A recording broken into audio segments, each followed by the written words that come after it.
Hi, guys. Welcome to episode 2 of the Movie Bros podcast. I'm Biggy, that's Mick, and introducing Raf. Or Rafe.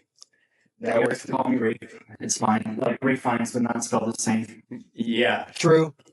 Yeah, a lot of people mispronounce his name. they Yes, do. they do. I used to True think it that. was Ralph Finesse. Ralph Fiennes. Fiennes, yeah. Yeah. I was big with the movie. I was big with the movie Strange Days back in the 90s. Great film. Catherine Bigelow. Yeah, Yep. I would watch that movie like really often because I had a membership to Hollywood Video, and they had a section for VHS that was just in widescreen VHS section, and that was one of the movies that was in there. Yeah. I rented that movie like often. That's a great film. I love What's that. funny about it is Rafe Fiennes is in the movie, and then who's that actor with the gnarly voice? Tom Sizemore? No. Oh, Michael Wincott. Yeah. Michael, yeah. Yeah. He was also in Nope. His Yeah. his name in the movie is Philo, and that's what my mom calls me too. So Philo. yeah, that's my nickname that my mom calls me. That's Yeah. awesome. Rafaelito or Rafaelito. Yeah, so Yeah. so it's just one of those weird things that there's like a lot of connections with that movie and me, just based on those names alone. Other times that the name Rafe has come up is Ben Affleck's character in Pearl Harbor. His character's Oh, yeah. in the movie. So, But yeah. Which also had Tom Sizemore in it. sometimes it's Surprising a lot. Yeah, I love Tom Yeah, Sizemore. Sizemore. R.I.P. He's not right anymore. Yeah, like funny stories. I have a friend who used to hang out with him in Hollywood because she was dealing meth, and she would go over to his house, like it was right off Skid Row, and she'll just hang out with him like all weekend. It's like I know what they're doing. Yeah. They're doing a little bit more drugs for sure. Maybe that's what led to his death. Yeah, I'm because sure. he had that show, Shooting Sizemore. Yeah, Yes, I heard. yes. I saw clips of it. I never watched it, but I kind of want to. Like, wasn't it on VH1? I think. Yeah, that's what I Yes. thought. Along with Freaky Montecucci, and there was other. I remember there's that. other- Dude. The surreal life. Yeah. The two Perrys. Yeah. Oh yeah. I did start watching that a couple of years ago. Yeah. I found it on YouTube. Do you like Korean? Corey. I've only ever seen him in The Lost Boys. Oh, you haven't seen like what test drive? What is it called? There's License to Drive. License to Drive. Yeah. The Dream a Little Dream 1 and 2. Yeah. What was another one? Silver Bullet, which is my favorite. Oh yeah, he was in that, wasn't Yeah, he? yeah. With Gary Busey. Yeah. Yeah. I read the book of that, Cycle of the Werewolf. Yeah, we were talking about that. Yeah, they changed a few things. That's what I remember you telling me. His character in that book is one of the most badass kid characters I've ever seen, man. Like, Yeah, when he finds out who the werewolf is, he pretty much dead ass like sends him a letter saying, "My name is so and so." Pretty much, so come get me. yeah. Pretty much, They did the does, same and thing in He the kills movie, him too. He kills him with the silver bullet. Yep. Yep. And then he was also in Neverending Story 2. Was that him in that movie? Oh no, I think That was Jonathan Brandis. Yeah, Jonathan Brandis. Yeah. Yes. I Yes. get them too confused. Yes. They both had untimely deaths. So Yes. Yeah, they did. Yeah. Yeah, I hate them. Like sitting young. That's like good potential. Like they have good career going on, but they die. Like Brad Renfro. Yeah, I was gonna say Brad Renfro. Yeah, he was great too. So much. Yeah. I think it was just a thing of like them growing up in that industry so young. A lot of them like were introduced to substances really early. Like freaking was Corey Feldman when he was doing The Lost Boys, he was on blow. Like I remember Really? Yeah, he told the story. Apparently, like, what's his name? Joel Schumacher noticed. And he was like, "Are you on drugs, Feldman?" You know what I'm saying? It was something else. Oh man, Joel Schumacher was such a hit and miss director.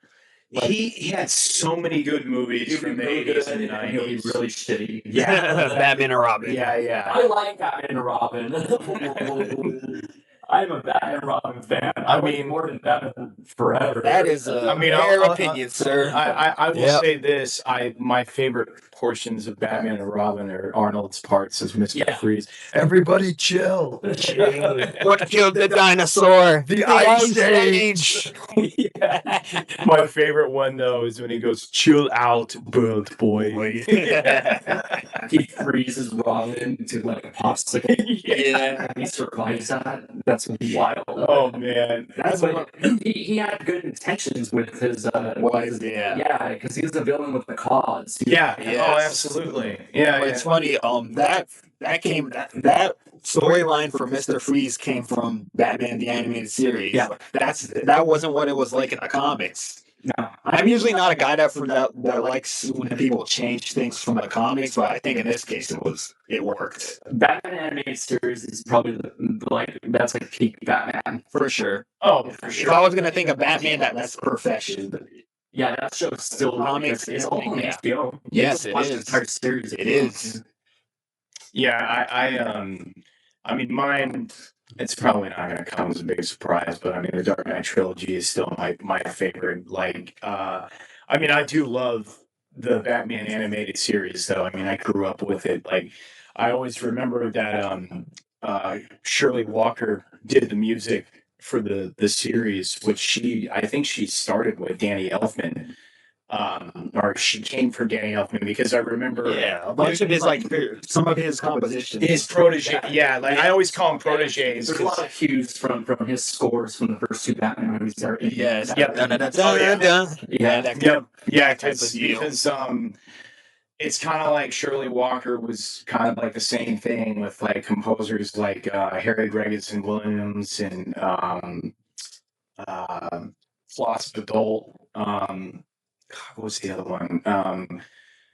Like Hans Zimmer had. Oh, I think Mark Mancina too. Like Hans Zimmer had a whole like protege of people because I guess Hans Zimmer had like his own kind of school of composers or something like that he developed. And it's just interesting when you go down that rabbit hole because it's like, wow, I didn't know that they had that, but that's kind of cool. One of his proteges was the guy that did the theme to Game of Thrones.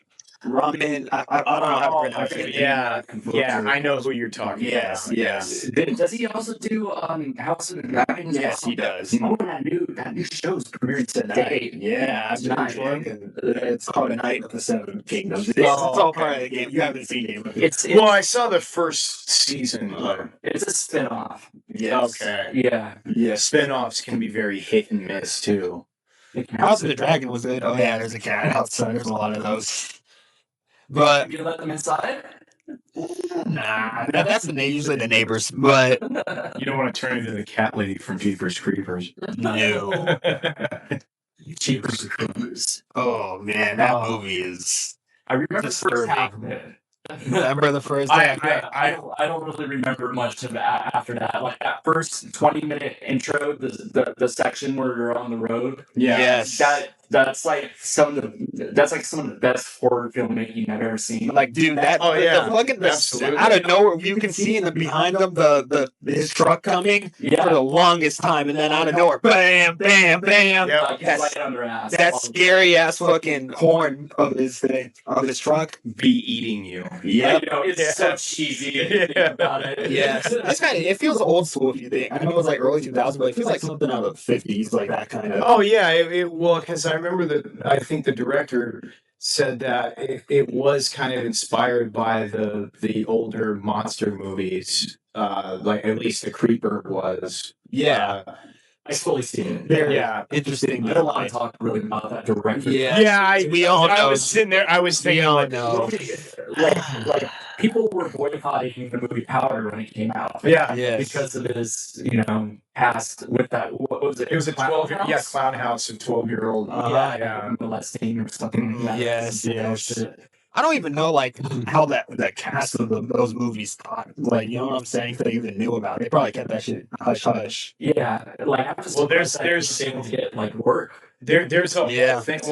Well, from what I read, like he's really close with Francis Ford Coppola. Yes, he was an executive producer Yep. on Jeepers Creepers. I think. That's right. Yeah, Oh, yes. what? Yeah. Oh, I Coppola. had no idea. Yeah, Coppola has kind of bailed him out of a lot of bad situations. Yeah. Because I guess apparently he was supposed to serve 5 years in prison for that, but he got down to just like I think it was like house arrest for a year or something like that.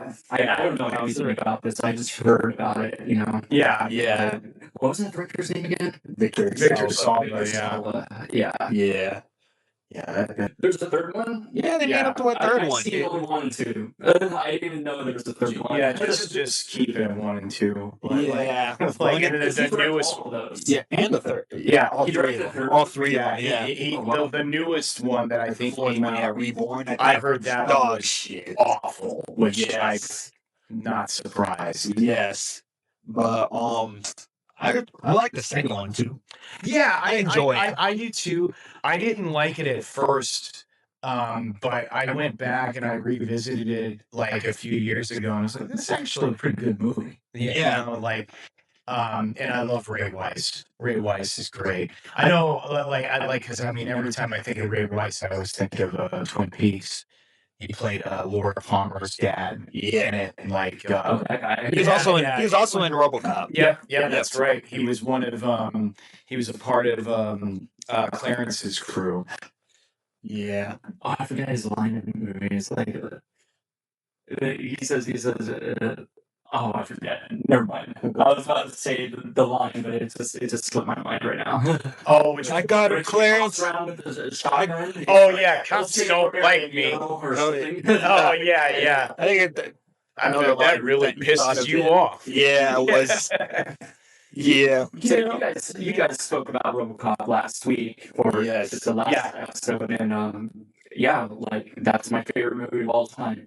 Like, That's a good choice. It was kind of weird because my friend Joe, he asked me about it like back in like 2005 or 2006. It's like, so what's your favorite movie of all time? And I was like, RoboCop, and he was like really impressed by that. And I'm like, Yeah. really? Hey, RoboCop is kind of universal. Yes. You know, like His favorite movies can't Heat. It was directed by Jonathan Demme. Oh. Oh shit! Jonathan, Silence of the Lambs. Yeah, Yeah. it's a total B movie though, and like he'll always put it on. And I'm like, dude, if I've been watching this, I don't want to watch this. This is terrible. So I love it. It's great. That's unfortunate. Jonathan Demme, man, that guy had a career ahead of him after Silence of the Lambs. I think that's Silence of the Lambs is one of the few movies to like almost clean sweep the Oscars. Yeah, because It was one of the movies that won Big Five. Yes, best picture, best director, best actor, actress, and screenplay. yeah, because I remember it was kind of unprecedented because they were able to kind of have horror go to the Oscars. You know, like I mean, I always kind of consider it more of like a really dark thriller, but like It's a thriller. In my opinion. you know, but like I can see, you know, I mean, it does have horror elements. You kind of like Seven, you know, it has horror elements, but they're not horror films. They're more of suspense thrillers than anything. It's really good to find these movies like on VHS or like the full screen versions because they use the actual full frame negative.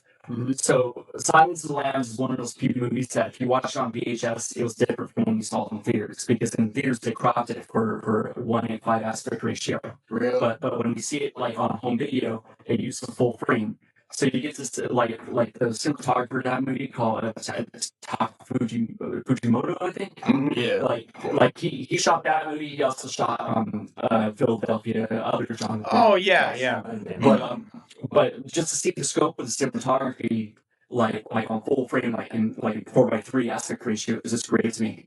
I love it when movies do that when there's a different version of it out there. Oh yeah. They did something like that with the Snyder cut for they should have 4:3. Yeah. Yes. The Justice League. I like it because it gives a different view of the movie. You know, it's like always going wide all the time is not really the thing sometimes for certain movies. You know, it's what it is. Like Stanley Kubrick, a lot of his, I think, basically his last 5 films were all shot in 4:3.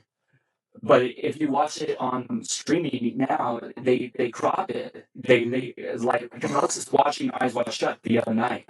I was like, I gotta check this out, like see what it's all about again, because I haven't seen it like in 20 years. And and it's cropped. It's cropped for 16:9 to fit my TV. I'm like, this sucks. I was like, this isn't the real version of the movie. It's like, and I'm sure they have The Shining too. Yeah, probably. And Clockwork Orange and Barry Lyndon, all those movies are supposed to be in 4:3, and you just can't find it like that. The only way to find it like that is to get the Stanley Kubrick collection, the box set that came out around like 2000, 2001. Oh, I know what you're talking. I remember that, except for Sparkus. Yeah, Yeah, has he freaking basically what's the word? He's don't mind me, that's my phone. He's basically what I can't Hit the red button. I can't think of the I can't think of the word. Disowned. Jesus, yeah, he disowned that movie pretty much. Oh, Spartacus? Yeah, Yes. I've never even seen it. Me neither. He's just he was the director hired for that movie. Yes. Yeah, because they fired the other director like a few days into shooting, and since Kirk Douglas knew him, Kirk Douglas called him and was like, "Yo, dude, I need to direct this movie for me."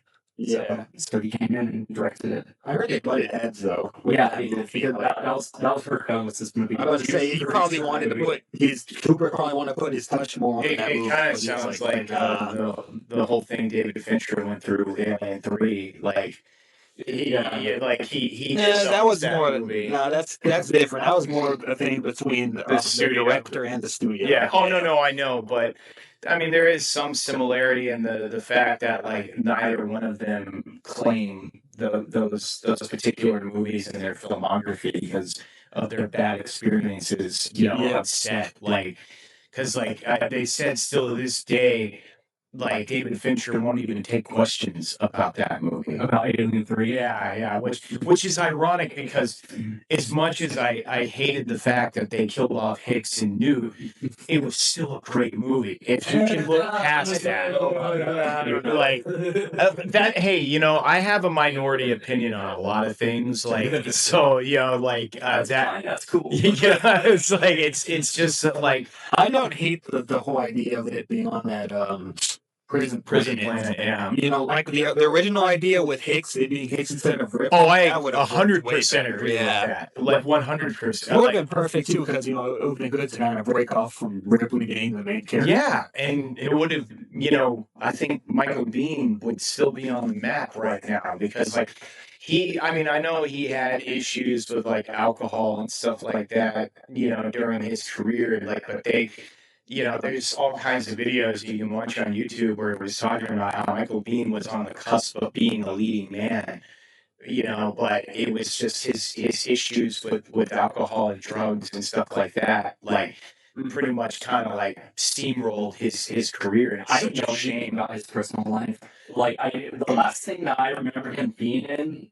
Yeah. The last thing I remember him in was he did the voice for the main character for Far Cry Blood Dragons. Yes, Rex. Yeah. Well, it was. I did all that research because I was wondering for so many years, like, what the hell happened to him? Like, how come I don't see him in as much as I used to? And because, obviously, I'm a massive fan. Terminator 2 Judgment Day is my favorite movie. And if people remember, if you get the special edition with the extended cut, it's seen as cut in the film. I used to have that DVD. It was called the Ultimate Edition. Yes. Yeah. Yeah, and they had 3 versions of the movie on it, but one was locked away behind like a passcode or something. Oh, yeah. Really? Yeah, it was the one that had all the scenes, all the deleted scenes were injected back into the film. Yeah. But the real one to watch is just the director's cut. Yes. Especially with the with scene where like you could take out the chip. Take out the chip from his head. Yes. Yeah. And they had because it kind of explains why he's like able to learn. Yeah. The CPU in his head. Yeah. That was the other thing too. That was crazy because if you go back and if you watch the original trailer for Terminator 2, it has those scenes that were cut from the theatrical in the trailer, it was like when Sarah Connor goes, "You don't know what it's like to kill one of these things." And I remember thinking for years growing up, you know, I had the VHS, I probably wore the thing out, I watched it so many times, and I was like, "Where is that scene?" Like I never noticed that. The only trailer I remember from that movie was the special trailer that was directed by the special effects guy. Oh, Sam Winston. Yeah, I know where they're making the Terminator. Yes, and Skynet. Yeah. They include that scene. There's a version of that trailer in the T2 arcade game. Yeah. Yeah, it's just so cool. Like, It I love is. this trailer a lot. Like it's so simple, and it's like, oh, this is just a teaser, but none of this is showing. Talk about getting you hyped. Didn't James Cameron like shoot like, I don't know, wasn't it for a ride or something like that? Terminator 2 3D. 3D. Yeah, you had to be Universal. Yeah. Like, it was took place in the future. Yes, Yeah. Battle Cross Time. I went on that ride. It was I've been on it too. Yeah, great ride. Yeah. Like, my mom took us one day. Like she just took us out of school one day. It's like, we're gonna go to this theme park. It's like, okay. Yeah. Me and my brother. That's awesome. Yeah, like that. It's the closest you'll ever get to a proper Terminator 3. Also, Yeah. Yeah. And it was done in full 3D, so you get 3D glasses. And it was like a stage show too. They had actors that were playing as John, Sarah, and the T800. Yeah. T800. But didn't they actually shoot stuff with Arnold and they did. And Robert Linda Hamilton too. Yes. Yeah, they go to the screen and suddenly it turns into a 3D movie. Really? Yeah. Yeah, because I think they had everybody come back but Linda Hamilton. She's not in that movie. Yeah, that's what I There's an thought. actress that does portray Sarah Connor. Why they didn't get her sister? Yeah, yeah, they could have. Well, I don't know. Her and James Cameron were married, and I think they went through like a bad divorce or something. Like a few years after Terminator 2 or something like that. He's So a bit of a womanizer. He's been married like 5 times. Oh yeah, It's funny yeah. it's the same thing with John Carpenter. Like, remember Carpenter married Adrienne Barbeau? Yeah, I was gonna say. Yeah, and he also married Deborah Hill. Yep, he was married to Deborah Hill. Then there's Cameron, who married Linda Hamilton, and then she married Catherine Bigelow. Yeah, That's funny. Yeah. Yes. Yeah, and then before that, he was married to the producer in one of his films. I mean, other name. look, I understand if you have an affinity for women, but I just don't think it's a good idea every time you meet a woman, you think it's a good idea to get married. It's like, I've been there. I know what I'm talking about. Like, I don't have any desire to go back to that again. Yeah. So Terminator 2 is one of those rare movies that uses the actual film negative to present the full screen version of it. Mm-hmm. So if you watch it on VHS on full screen, like there's you see more on the top and bottom, but there's less on the sides. Yeah. So there's this one scene in it where they're at a payphone and he's like, "Shit, you got a quarter," and then he breaks the machine and all the quarters come out. Yeah. And you see a cutout like on the side of the payphone where he hits it and it breaks apart. But in the widescreen version, you don't see that. He just breaks it and then the camera kind of shifts down. Yeah. So in the full screen version, you actually see it's right there. It's like, whoa, it's like that's a mistake in the movie. That's awesome. Well, that's one of many then, because like that, I always think about when the semis coming off the overpass. Yeah, the windshield. Well, that's I think probably the most famous one, but the one that I think people forget about is when the T-1000's in the chopper and he's going after the SWAT bus that they're driving in, and you see another arm back behind Robert Patrick's T-1000. He grew it. Yes, I realized. Say if you wanted to, someone pointed that out. I saw that on Facebook. It's not even hinted at. It just shows it. Yeah, clear as day too. I saw that in Facebook. Yeah, someone like mentioned that. I was like, oh shit, I never noticed that. Yeah. That's one of the things that I watched it so many times as a kid, so I know almost every every little piece of that movie. All the little mistakes and stuff. Yeah. There's a few of them. Like when the T-800 comes to present day, when his bubble shows up, And then when it flashes, the two semis change entirely. Yeah. Like Yeah. the stickers on the back of the semis, the way the lashes are, it's a completely different trailer. Yeah. Yeah. I thought Continuity. It is. That's continuity error. Yep. Yeah. For Yeah. sure. I heard Yeah. that originally Cameron had the idea for the T1000 in the first one. Like, he originally wanted to put that in the first one, but technological limitations. Oh yeah, of course. So because That would have kind of been cool. I would have liked to see it. Was stop motion. Yeah, it was stop motion. Yeah. Yeah. Well, the other thing that was interesting too was his original idea was to have Reese come back as the villain before he got Robert Patrick to play the T1000, Yeah. which is pretty cool. Like, I mean, I wish there was an alternate universe where you could have seen that one being made because they were like, it's perfect because the one person that Sarah Connor loved was cloned as a Terminator to come back and kill her, and then the one that's protecting her, ironically enough, is a Terminator. So like I thought that was a pretty cool idea. Like, and Schwarzenegger, the T-800, he doesn't kill anybody in the second movie like No. at all. No. Like it would have been cool to see him like kill some of the bikers at the beginning of the movie. Yeah. Oh yeah. Just to show that he's still like a badass and that he's a robot, you know? Yeah. Like he's a killing machine. I mean, he's. I always, yeah, and that's interesting that you point that out because I thought about that too. He didn't go with the whole zero casualties thing until John Connor had that talk with him about those two. Yeah, so that would have been before that. Yeah, that was definitely before it. And I always thought it's like he would have just ripped their hearts out, did what he normally did, like in the first movie. Like, he didn't even have any interaction with John Connor yet. That's the other mistake in the movie too during that scene when he throws the guy on the grill. And he starts like flying and you see all the smoke coming up. Yeah. Well, in the full screen version, you guys just see the little hoses that shoot out the steam. Oh shit! I didn't notice that. That's hilarious. Which that guy that he threw on the grill was also in Near Dark. That was directed by Catherine Bigelow. Oh, I didn't know that. Yeah, and he was like just a guy at a bar, of course. And there's a scene in the movie with Bill Paxton. It's hilarious where they killed the entire bar, right? Yeah, they killed the entire bar, and like he walks up and he was like, give me whatever shit that you're shoveling down these cocksuckers' throats.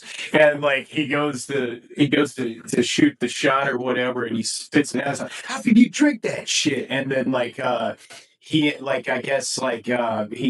he starts beating up the other guy that he's trying to get killed because they turned him into a vampire. And it's really funny because then he starts beating up on him. He's like, come on, keep hitting him. I want to show him something. And then he punches him once and he flies across the room and flies up against the pool table and gets knocked out cold. And he was like, wow, I didn't know I could do that. Speaking of Catherine Bigelow, she's one of those iconic female. I love Catherine. She did Black Hawk Down. No, that was Ridley Scott. Scott, I'm thinking of the Hurt Locker. You're thinking of Zero Dark 30 and the Hurt Locker. Hurt Locker, Hurt Locker and Zero Dark 30. Yeah. Zero Dark 30 is really good. Yeah, it is. I love that whole ending scene, like the raid on Osama bin Laden's camp. Yeah. His compound. Mm-hmm. It's so realistic. I like how they shot it with night vision cameras and stuff. Yes, very Call of Duty. Yeah. They got Yeah. the sound of the guns right. They got everything right with that scene. This is so cool. Catherine Bigelow is amazing. I've loved so many of her films. Like one of my top 5 favorite Catherine Bigelow films is Blue Steel with Jamie Lee Curtis. That's a movie I have not seen. It's amazing. It's Jamie Lee Curtis. She made that before she made Point Break. Yeah. Because Point Break came out a year after Blue Steel. Because Blue Steel came out in '90, Point Break came out in '91. I'm pretty sure. And which I love Point Break too. But I love Point Break too. What's so funny is the Fast and Furious movie. The first one was. Oh yeah, it's a ripoff of Point Break. I like the first movie. Fast and Furious more. Yeah. Oh, That's whoa. a very.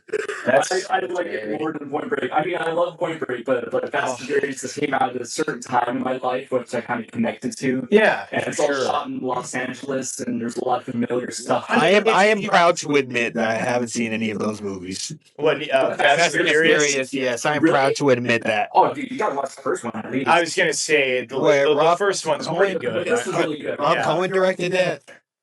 Was it Rob Cohen directed the first one, yes. Yeah, okay, And he yeah. also did. Didn't he do the Triple X? The Yeah. one with Vin Diesel? Yeah, He did Triple X, and then he did Didn't- Triple X Part 3. I think so. Because didn't Rob Cohen also do Dragonheart with Did he? Dennis Quaid and Sean Oh Connery? my gosh, think? how could he did? He also did Daylight. Yeah, that's right. He did do Sylvester Daylight. Stallone. Yeah, like it's kind of like he kind of falls in that category with like the directors, like the Chuck Russells and the Rennie Harlins. Yeah, you know, Rennie Harlan. yeah, for Action sure. movies. Yeah. Yeah, He did. I mean, he did go Nightmare on Elm Street. yeah. 4. Yep. That's my favorite of the Nightmare on Elm Street. Yeah. Mine Dream is too. Master. I love to. Or two. Yeah, Yeah. it's That's the gay one. yeah. Mine is You know what's funny about that too? mine is 3. Oh, Yeah, the Dream was it Warriors. Dream Warriors. I'm assuming we're discounting one because one's obviously the best one. Yeah. Oh yeah, we can absolutely, admit that one is the best, but we have our favorites. I think that's a majority opinion that we all would. Yes. Like. When Young Guns Part 2 was out, or Young Guns Part 1, we went to a drive-in theater to see it. And on the other screen, they were playing Nightmare 4. And that was the first time I ever saw that movie. Man, Yeah.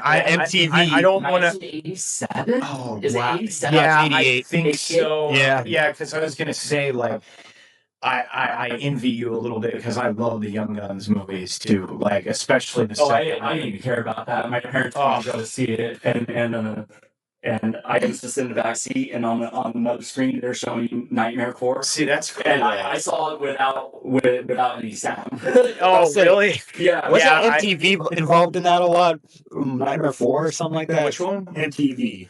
Something about like that. Okay, so it was the first Young Guns, 1988. Okay. Yes. Yeah, directed by John Van Damme, or I think that's how you say his last name. I see Part 2 more than Part 1. Yeah, 2 is better. I like the first one, but Young Guns 2 is my absolute favorite out of the 2 movies. Yeah. Like it's just such a good movie. Like The Philly Kid story. yeah. William Peterson plays Pat Garrett. Yeah, which he's is really good in that too. I love William Peterson, but yeah, I was gonna. Man, Oh man, it's so so good, No, dude. watch it, dude. Yeah, like that's like in my top 5 Michael Mann films. It's peak 80s. Yeah. So Oh, 80s. yeah. Yeah. it's Dennis crazy. Farina plays Jack Crawford, and it's awesome. Yep. And Killer's played by Tom Noonan. Tom Noonan, Yeah, yes. RoboCop too. Yep. And the Ripper and Last Action Hero. Yeah. I remember more of Red Dragon. I remember Red Dragon's good too. the Tooth Fairy was played by Ray Fiennes. Yep. And And the Rick detective or whatever, or the was he the Will Graham. newspaper was played by Philip Freddie Seymour Lowndes, Hoffman. Philip Played by Seymour Philip Hoffman, Seymour yeah. Hoffman. Yes. I don't remember anything from Red Dragon. I saw it in theaters just that one time. And that was it.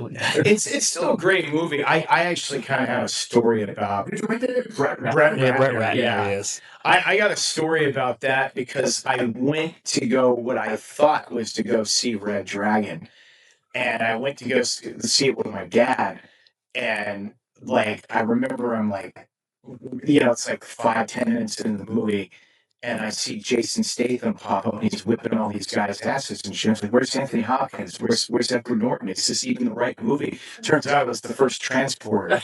I was so pissed. I was like, this is not what I came to see. And I remember I think my dad did it on purpose, honestly, because my dad's like, yeah, that's weird. I don't know. Let's just finish the movie. And I'm like, fuck, man. I think he did. It's not a bad movie. No, it's Yep. not. It's Yep. just you're pretty pissed off. Like when you're all hyped up and you're thinking you're gonna go see Red Dragon and it's Transporter. Like, When I saw Hannibal in the theaters, there were scenes in that movie that weren't in the actual cut of the film.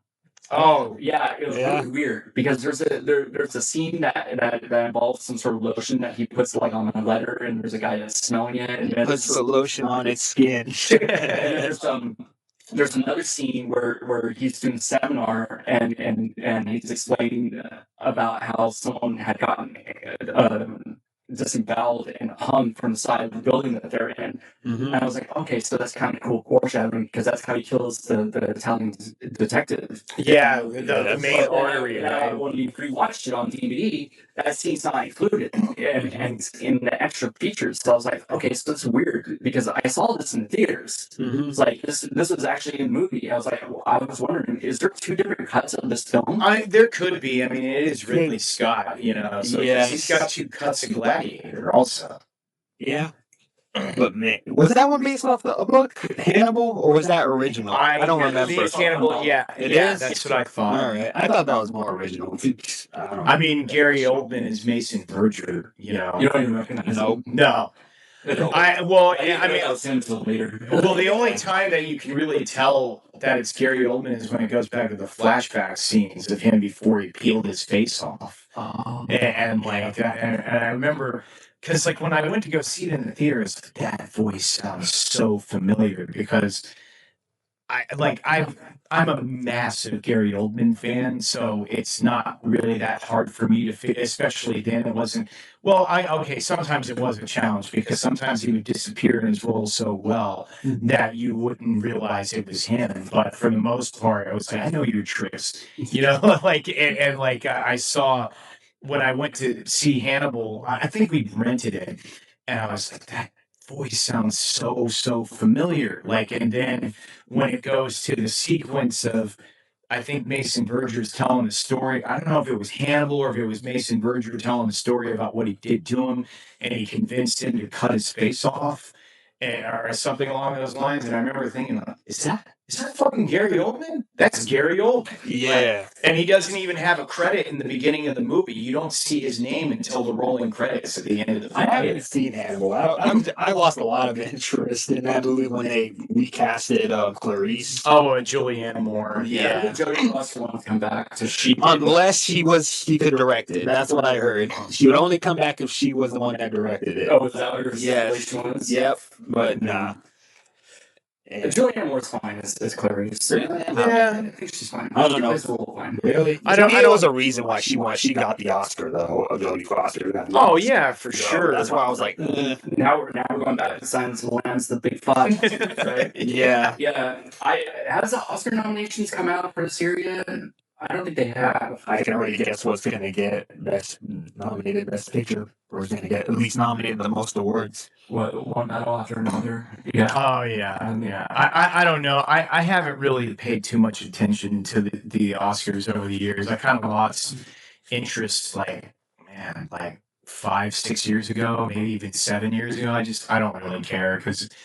Because like it's kind of like Rotten Tomatoes. Like if somebody reviews a movie, and you got some of the most pretentious people on the planet that review movies, especially ones like that. And it's just kind of like they'll give it some low rating, and it's like, it'll at least have the decency to have the fan meter, which is a high, score, or for whatever it is. But like it always just like one thing that used to drive me nuts is like there's a comic book store that I go to, and they always say, well, let's see what Rotten Tomatoes says. And like for me, it's like, who gives a shit about what they say? I don't know. Go see the movie. Dude, these days I stopped listening to Rotten Tomatoes a long time Yeah, ago. I just love to watch the Oscars, especially when they show clips of the movies and stuff. I like seeing that stuff, and sometimes they do represent movies I've never even heard of before, like a lot of foreign films. Oh yeah, And I've always had an interest in the Oscars, but in the last few years, it has gotten kind of lame. Yeah, for sure. Look, it's funny. The last one I saw was the Will Smith one. That was it. Oh yeah, Yes. Chris Rock. Yes. Yeah, I was watching that live. Same, I was like, no way that just happened. Yeah. I was like, that's crazy. And then he's yelling, and then he wins the Oscar later for Best Actor, and I don't even know what movie that was. I don't It's even. something about tennis play. He's a tennis player, Anton right? Fuqua did that or had something. Oh, really? Yeah. I just watched Anton Fuqua movie the other day. I watched Training Day. Oh, Yes, great film. Yeah, Training Day is really good. It was definitely one of my He favorites. did the Equalizer movies too, right? Yeah, he did. I guess he worked really good with Denzel. I think one of his more underrated movies is Brooklyn's Finest. I really enjoyed that. Like stacked cast, like Ethan Hawke, Richard Gere, Don Cheadle, Vincent D'Onofrio's in it. One of my favorite character actors, Will Patton.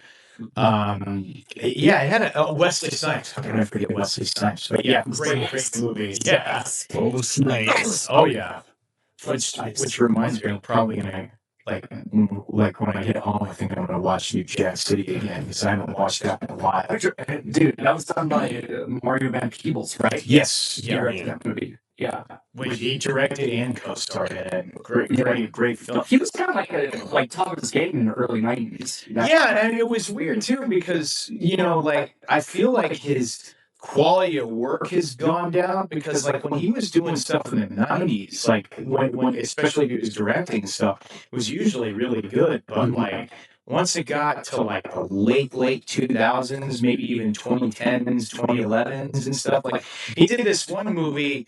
It was a submarine movie, and it had Nicolas Cage and Thomas Jane in it. And I'm sitting there thinking, like, this could be great, but I tried to sit down and watch it. It's like, this is a tough one to get to the submarine movie. Yeah. The Captain Bigelow did a submarine movie. Yeah, U-591. No, it's not the U-591. It was called The Widowmaker. Yeah. But there was, I think there was, it was the Widowmaker, but there was a number. I probably got the number. Oh no, U-5. That's the one that Jonathan Moss had. Yeah, U-571's a different movie. Yeah, the one with Bill Paxton and Matthew McConaughey. Yeah. Some filmmakers they don't age way too well. I think Martin Scorsese is the only filmmaker that still has made like consistently good movies in my opinion. Dude, haven't seen The Irishman? Yes, I have, and I like it. Yes.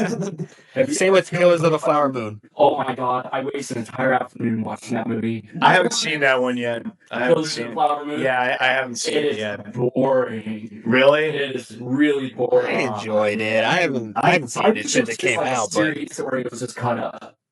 Really? Maybe they can make it shorter. It's 3.5 hours long.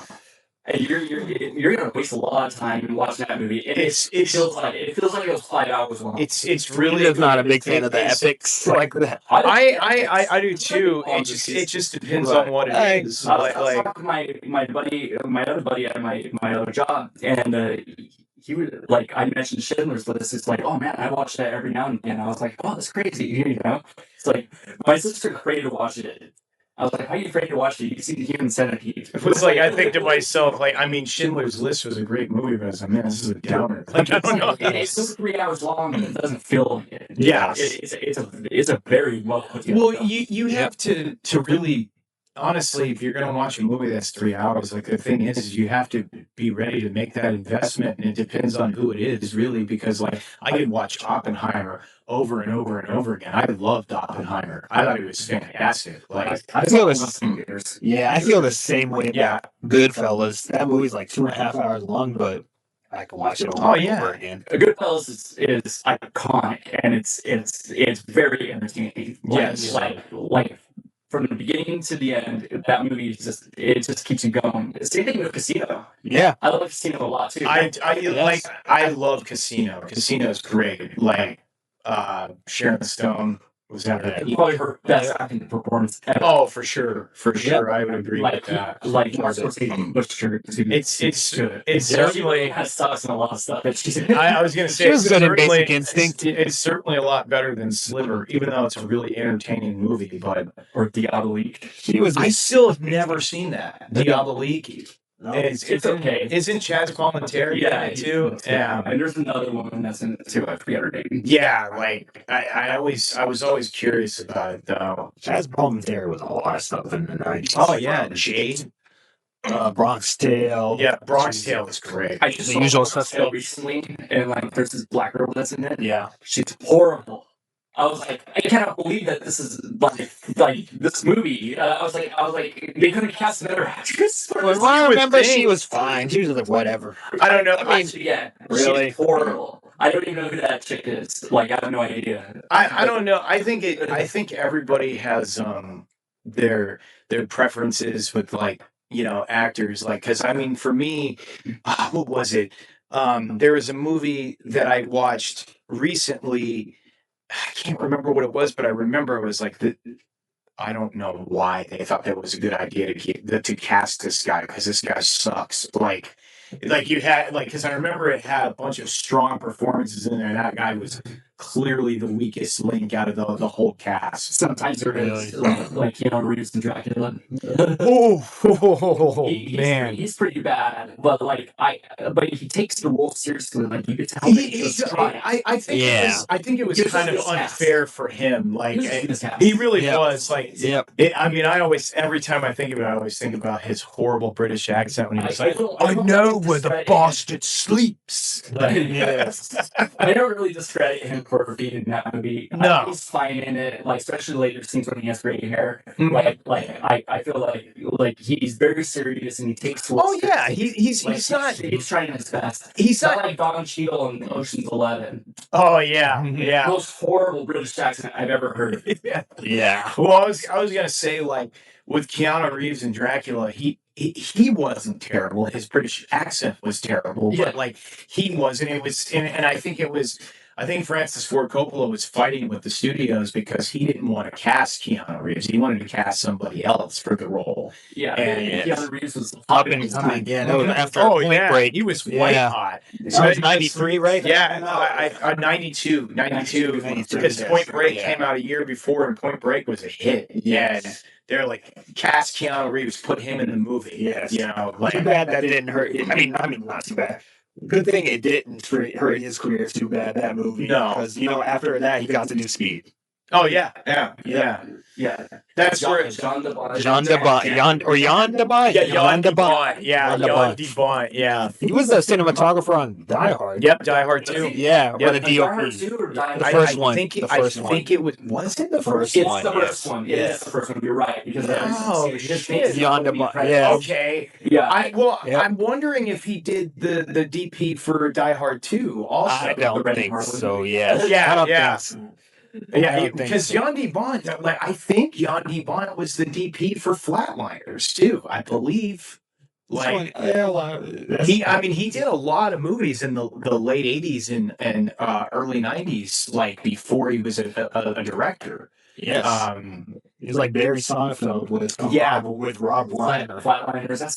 That's another Kevin Joel Schumacher. Yeah, yes, one of Joel Schumacher's best films ever. It might be his best film is Falling Down. Oh, I agree. Hell yes. I agree. Yes, I completely agree. I was that's his masterpiece. Say my masterpiece. number one is Falling Down. His masterpiece. Oh, absolutely. Like the commentary in that movie. Okay, Yes. like Jan Yes. de Bont did Lethal Weapon 3, Basic Instinct, Flatliners, The Hunt Before Red October, which is another movie by John McTiernan. Yeah. Yep. John Milius wrote that, I think. He did Black Rain with Ridley Scott and Michael Douglas and Andy Garcia. That's one of Ridley Scott's best movies. Really? Yeah. Thank you. Yeah. I have been saying that for years. It's I remember seeing that movie when I was a little kid. Yeah, me too. Yeah, they played it on HBO. Yeah, they did. Because I never forgot the scene where somebody loses their head. I don't want to ruin it for you. Okay. And Die Hard 2. Yeah. No, just the first Die Hard. I meant 2 as in TOO. Oh, okay. Yeah. Hunt for Red October. That's another submarine movie. Yep. Yeah, Sean Connery, right? I love the Red it's written by John Milius. It's based on a book by Michael. Tom Clancy. Yeah. I almost said Michael Crichton, but like. Since we're talking about submarine movies, like I actually had a debate with one of my coworkers because he loves the Hunt for Red October, which I like the Hunt for Red October, but I love Crimson Tide. That is my favorite submarine film. I love Crimson Tide too. Great score. Tony Scott's best movie. Yes. In my opinion, that's my favorite. That's probably my favorite Gene Hackman role too. Really? Yeah, I loved him in that as Captain Ramsey. I don't know. Gene Hackman is huge. Mine is Lex. Oh, he does. But mine is Lex Luthor. Superman, Richard Donner. Yeah. I mean, yeah, He wants to rupture the San Andreas Fault, and so there's beachside property in Arizona or whatever. I was like, Yes. His plot is kind of dumb, but I don't know, man. I have a lot of nostalgia for those Christopher Reeve Superman. I like part 2 more than part 1, in my opinion. In my opinion, there hasn't been a great Superman movie in almost 50 years. I did. Christopher Reeve I Superman. did love Man of Steel. I'm not gonna That's lie. more like 45 years ago, dude. I said almost 50. Almost 50. 2 years, I think it's gonna be 50. I did like Man of Steel. I did too. I really Probably enjoyed it. minority here. No, you're not. I'm with you too. Like because yes, it was directed. But It's Superman 2, basically, right? Yeah. It has the same villains in it. Yeah, General Zod. Yeah, General Zod. Michael Shannon is General Minus Zod. Lex Luthor, but Like I loved Man of Steel. Like I mean, yes, Zack Snyder directed it, but it obviously had Christopher Nolan's fingerprints all over it, which was another reason why I loved it so much. you will never convince me him not saving his dad wasn't a good choice. That was so dumb. That's probably the dumbest part of the movie. Wait, that was so which retarded. which one? Man of Steel? In Man of Steel. When Kevin Costner. Yeah. Oh yeah. Tornado. When he gets his foot caught. Yeah. Yeah. but He's like, because he was. Yeah. 'cause why he would was- you do yeah, that? It's. I know the reason. Although Yeah. it doesn't make any sense. Yes. And Well, because I know it was because the whole through line was, you know, John, keep his power secret. But it's like it's your fucking dad. Like, go Yeah. save him. Like, I would say, fuck you, Dad. yeah, it's a heart His attack. dad dies of a heart. Yeah, you're right. And it's very important that he learns that he can't save everyone. Yeah, That's the thing. That was the Yeah. point of that in the Richard Donner one. That was the whole Zack Snyder thing. He's like, I won't put this scene in the movie. We're gonna be so epic. I used to imagine him Yeah, talking probably. Yeah, I mean, but I did love it, and I also, but it's weird because I see some people like there's a guy that I watched named Oliver Harper, and he does like a lot of like it's called like Retrospectives. Yeah, I used to watch. retrospective. I used to watch all of Oliver Harper when I was little. I remember him. He's a British Yep. fellow. I discovered him like 7 years ago, and I've watched like a shitload of his retrospective stuff, and he was talking like he did a Man of Steel retrospective like a few years ago, and I was just kind of surprised because he was like, "Well, you know, School from Hans Zimmer is not that great. It's kind of a little bit like average." And I'm like, I loved it. Dude, I know that's one of the better things out of that movie. Yeah, Yes, it is pretty It's good. really good. It's I don't understand that. Like, it's just like the blaring French horns that he has. Yeah, Yes. Yeah. it's so great. It's really good. Yeah, I remember hearing that again in Zack Snyder's Justice League. I got hyped. I was like, hell yeah. Yeah. Zack Snyder's Justice League, that was really good. 4 hours long. It was good. I have enjoyed it not for what made it the was. firm commitment to watch it yet. You can watch it in parts. You can watch Yes, it. that's like what it like there's a clear cut line in the movie that they could split it into 2 movies. Yeah. It's after the scene with the spider Yes. thing in the tunnel. Yeah. Yeah, like after that you could cut the movie and just come back to I it. think it's 4 parts, and each part is like an hour long. Basically, yeah. Yes. Yeah, they did cut it down in 4 parts. I remember that. Like, But he tacked on an extra scene at the end with the Joker with Oh yeah, I remember that. future. Yeah. and like he was using that new camera lens that he said that he bought on eBay. It's like some sort of like super wide aperture camera lens, so everything looks blurry. And I'm just like, oh god, this looks like ass. And then yeah. he shot an entire movie using that camera lens. What was it? It was Army of the Dead? the zombie movie. Yeah, Army of the Dead. Yeah. And I was like, this movie looks like trash. Like the entire movie is done when like keeping the aperture open all the way, so everything has this depth of field to it. Mhm. And it's like people will be talking and like a part of their face will be in focus and the rest will be out of focus. I'm like, dude, what are you doing? And it's like you shot an entire movie with this. It's like, so I got this 2 camera lenses, won't use it. It's Yeah. use it for certain scenes. Don't use it for the whole movie. Yeah. And if he shot the entire movie using that, oh jeez. It's like, Yeah. you're not Kubrick, man. Yeah. Yeah. By the way, we're doing a talk about Nightcrawler. Yes. Oh, okay, yes. we're gonna get into it. Okay. I haven't seen my Nightcrawler in 10 years. First things first, though, can we all agree? One of the best movies of the 2010s. Oh yes, Yeah, absolutely, for sure. Yes. absolutely. Yes. I like. It was like I was telling you earlier when I went back. Like when we all got off the phone last night, I immediately put it on and I watched it. I can't watch it. I don't know how to wait. I forgot how much I enjoyed that movie. Yes. It was great. It's one of those movies that's all shot in Los Angeles. Yes. you know, and most of it's nighttime. So it has a certain quality to it. It kind of reminds me of like there's a lot of high speed chases and stuff like that in LA. Mhm. Yeah. Every day there's one that happens.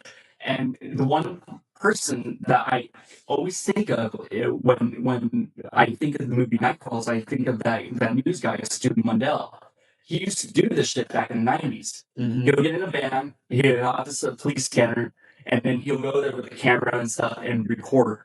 Yeah, And I think whatever they said went they down. call them stringers in Yeah, the something movie. like That's what they refer to them as, is stringers. Now he's in a helicopter. He does his helicopter thing. Oh shit! Yeah. So he's moved up. Well, there's a great scene in the movie where it's Bill Paxton's character is being introduced, and he says like, "Well, I just wanted to know, sir, if you're a hiker." He goes, "Fuck no." Yeah. Oh man, Bill Paxton. Yeah, he Bill would. Paxton. It was fun. It was kind of weird seeing him in something in the 2010s because I'd only seen him in something like in the 90s. It was and also early 2000s. kind of strange to see him in a movie like that because that like tonally that movie you don't really see Bill Paxton in those type of movies where it has this really kind of dark, kind of like gritty tone. I mean, I guess you could say that about Aliens, but Aliens, that's a whole other thing. To me, Aliens is like a combination of like action, horror, and adventure in a lot of ways. Like, it's just the really dark tone of Nightcrawler. It's just not something I'm used to seeing like Bill Paxton in. Like I think the closest I can think of Frailty. frailty, and if anything else, I'd probably say because all of Walter Hill's films always have that grit, and it'd be Trespass. He directed Frailty. Yep. Yes, he did. And Yeah. I shot parts of it in Orange, the city of Orange, in Orange County. Oh no shit! I didn't know Yeah, that. like that's like I've been through those neighborhoods.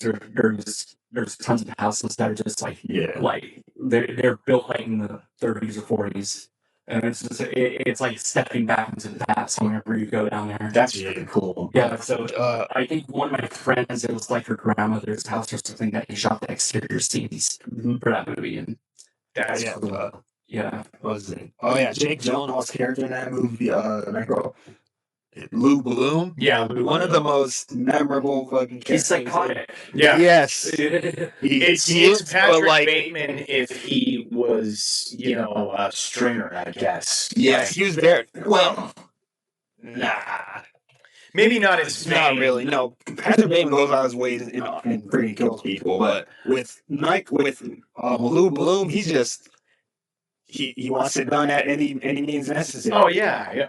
I meant like the sociopathic kind. Yeah, of he's more of a tendencies. sociopath than a psycho. Like he really reminded me of in There Will Be Blood, Daniel Plainview. Oh yeah. Where his mission is to get the job done. Yes, Yeah. pretty much at any means necessary. Any means necessary. Yep. Yes. I was laughing about the scene when I think his assistant was named Carl, I believe, and he asked if he can finally get a pay raise. Rick. Yeah, Rick. It was Yeah. Rick. That's it. Yeah, and he says, and He's that actor that was from The Sound of Metal. Yeah, Yeah. Riz Ahmed. Yeah, he's really good in that movie. he's great, dude. Like, and like, I loved his character in Nightcrawler. And Yes. when I hate what happens to him. Though. I do too. It sucks. Like, I totally forgot that happened. Too. I Yeah, was I'm like, he did. oh, they fucking killed him. I like and that shows that it's been a while since I've seen it. Like, Yes. because I totally forgot about that. And the ending of the movie, his like final, Jake Gyllenhaal's final line, what a final line for his character. Well, He says he hires some new people to be his Oh, this guy's assistants, fans. and he says to him, "Remember, I wouldn't tell you to do anything I wouldn't be prepared to do myself. That's a very that's one hell of a way to a closing line. You know what's ironic about that? That is the very thing that Vince McMahon would always say. Like all the years in the WWF, that was his motto. He would always say, "I would never ask you to do something that I wouldn't do myself." And that's it. And I just wrestling fan. oh yeah, for sure. He's got that swagger. But but that was that walk again. Conor McGregor, he does that same walk. Oh, the Vinnie Mac walk. I didn't know that. That's awesome. But yeah, like when I saw that last scene, I was like, that's a very Vince McMahon thing to say. Like I guess I forgot about that. And it's very perfect final line for that movie. Like I forget how the movie went, but he did go to that rich person's house. Yes, broke in order to. It recorded all the dead bodies. Yeah. But he didn't report it to the cops. Yeah, no. And then he brought it straight in the studio. I think. Yeah. And then he calls the cops later when he tracks down that vehicle. Yeah. To tell them where the suspects were at. Yes. Just so he could get it all live on camera. Yes. Man, that was an insane scene, too. Yes. Who directed that? It was Tony Gilroy. Danny. Yeah, Dan Gilroy. Tony. Okay. The brother. Yeah, Tony's brother. And it was edited by their other brother, John Gilroy. Yeah. I noticed that last night when I was watching the opening credits. I was like, Jesus, he's got another brother too? It's like, the Gilroys are pretty good about bringing Star Wars back because they did the Andor. Yeah. Oh, really? Andor was great. Have you seen Andor? I haven't seen it. If you're into Star Wars, it's like just forget the prequels. Yeah. Forget the sequels. Just watch that. Yes. It's like a perfect prequel to I think the first two seasons, and then you end it with Rogue One. Mm-hmm. And then that's a perfect prequel trilogy to lead up to the original Star Wars. Oh, okay. Yeah, I'm gonna be honest. I think I should get it out of the way now. I'm not the biggest Star Wars fan. Fair enough. Yeah, I liked Empire Strikes Back. But it was just kind of like one of those things when I was growing up as a kid. Like, I remember when I used to watch the original trilogy when I was a kid. And then, my mom introduced me to Indiana Jones, and then shortly after introduced me to the Terminator, and I just kind of left Star Wars in the dust. Like, I had Star Wars on VHS, like back in the early 90s. You had the original versions, man. The originals. Like I would watch that movie on loop. Basically, it was that and Terminator. It was that and Teenage Mutant Ninja Turtles. Oh, nice. The live action one. Yeah, I saw that in theaters too. I did too. Yep, I did too.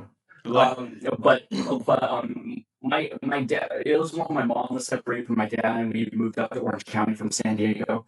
And my dad had mailed us some videotapes, and one of the tapes was The Empire Strikes Back. It was a box work, but when you took the VHS out, it was just original Star Wars. Yeah. It did say at the beginning. It did say episode 4 New Hope, so I was like confused about that for a long time. So I watched that movie back to back like many times. That was like one of my favorite movies growing up. Yeah, my like for me it was like Ghostbusters. The first Ghostbusters dominated like at least a good 4 or 5 years of my life between that and. Yeah, Ghostbusters 1 and 2, and then I saw part 2 in the theaters. I did too. I was like fucking 6 or 7. Yeah, I was just gonna say you must have been 7 because I was 6 when it came out. Yeah. One thing I don't like about Ghostbusters 2 is that they kind of kidified it a little bit more compared to one thing I liked about the first movie was its edge. Oh yeah, for sure. Well, let's a lot of people don't like part 2. I don't honestly I don't understand that. Like I get it to a degree that like I love the first one. Obviously the first one is superior out of all of them. Yeah. That's never to be debated. But like I enjoy the shit out of it too. I still enjoy it to this day. Special effects and really good. Yeah. Well, I mean, I always laugh about the part 2 when they're messing with the slime and they put it in the toaster and they're talking shit to the toaster. and the toaster starts popping. Like, I always So thought ridiculous. I mean, hey, So anyway, Nightcrawler. yes. I don't really have much to say on it because I haven't seen it in a long time. Yeah. I remember watching it with my dad and my mom back when my dad was still alive. It was probably like 2015 or so. 2014, I think. Yeah. Yeah, 2014. whenever it was out, because I had watched it on my own before that, and then they rented it from Redbox. Remember that shit? Yeah. Oh yeah. You put the money in, and it poops out a DVD for you. Yes. Yeah. I remember that. Yeah. Man, that's crazy. Great. Yeah. Renee Winston is in it. She was so good. Mhm. Yes. She looked really good in that movie. Yeah. I was like, older lady, come on. Yes. And doesn't he say something to her? Like he threatens her in a way? No, he kind of like He's like, leverages. next time we're gonna do everything I want to do, or something like that. Yeah. So I'm leaving or something like that. He pretty much Or leveraged his. she's not gonna get the story. He'll go to another. Yeah, exactly. Yeah, Yeah, so that's not. Yeah, he the leveraged other it. studio was like 5 minutes away from this one, and that's what he threatened her with. And she goes, "Stop!" And he turns back around, and like she tries to give him 12 grand, and he says, "No, 15 grand. I'm not going. I put a lot of careful thought into this. It's 15 grand, or I walk." Basically, along those lines. And he wanted to have a romantic relationship with her Yeah. too. It was more. I don't think it was romantic in any way. No, but he said he wanted to. Yeah, but they did. But they didn't show it, of course, because it would been kind of weird because she's related. That, and she's related to she's married to Dan Gilroy. Yeah.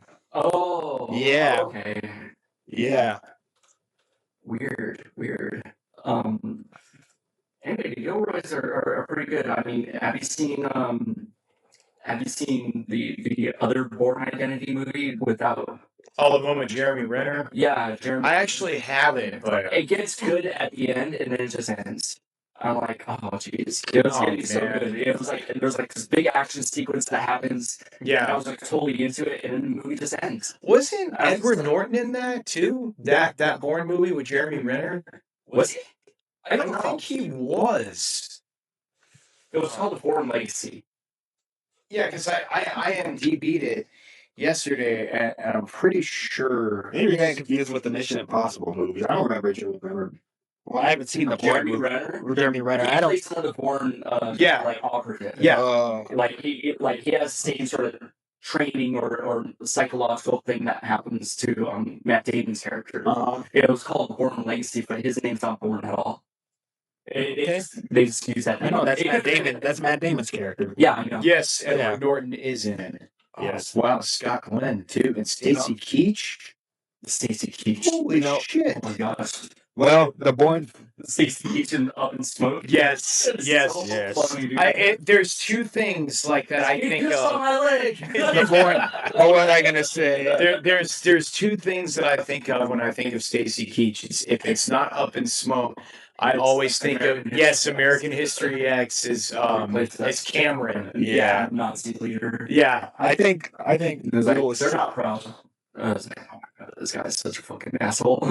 Yeah. I think we will save talking about the Bourne movies for the next episode because we are out of time. Are we out of time? Yes. Oh, okay. That's cool. right. So next episode, the Bourne, and Okay, more we talk things, about more episodes. Let's talk about the original Bourne trilogy next time. for sure. Okay, Yes. I'll rewatch them and prep. I got it researched then. Yes. Either way, see you guys next week. All right. Ciao.